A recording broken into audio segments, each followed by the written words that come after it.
Hello, Mark. Hello, Jeff. Alrighty, we are here today talking about the Citizens Election Fund, otherwise known as public campaign financing.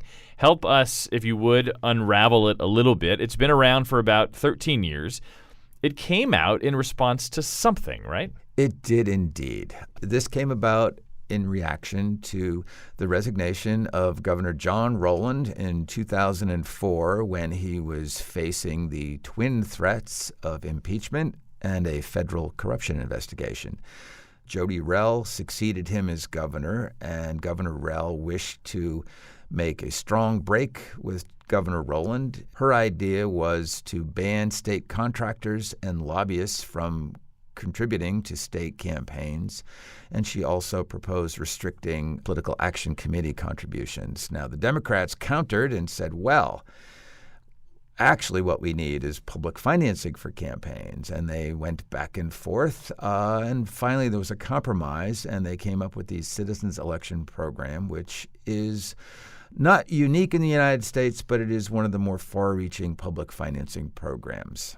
Was the goal then still to keep contractor money out of the election cycle? That was one of the goals. So at the time, you had legislators who came to Hartford who were fairly beholden to lobbyists for financing, and they also were quite beholden to their leadership, who would help them raise money. And one of the key reforms in the Citizens Election Program is it requires you to raise money in your districts. To qualify for these public grants, you have to raise money in small amounts, anywhere between $5 to $100 as the program was originally done. The top limit was recently raised to $250. And how much you have to raise depends on what office you're running Absolutely. So if you're running for governor, you have to raise $250,000 in qualifying contributions. And if you're running for the state legislature, it's about $5,100. Hard to do? As it turned out, it's the Goldilocks amount. It seems to be just right. The participation rate in the legislature for contested, competitive races is close to 100%. What do candidates who have gotten the money in the past, what have they thought about the amount that they actually end up getting? Is it sufficient to run a campaign? Is it sufficient to run a campaign, say, against a candidate who is not participating and is either self-funding or just going it alone? So we have a limited track record. The first statewide election cycle where this took effect was 2010. And in 2010, Governor Malloy was the first candidate to be publicly financed in a gubernatorial race. And it was interesting that year. He was up against a self-funder, Ned Lamont, in the primary, who outspent him. But Malloy won the primary. And then Malloy in the general election was up against another self-funder, Republican Tom Foley.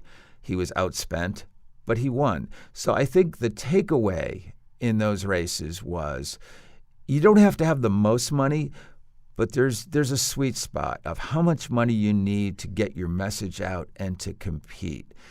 Has this program, all of its warts included, lived up to the ideal that legislators had in mind when it was enacted? No, I don't believe so. There's a lot of criticism of the program. Some of it is well-placed criticism of how the legislature has inserted certain loopholes into this program.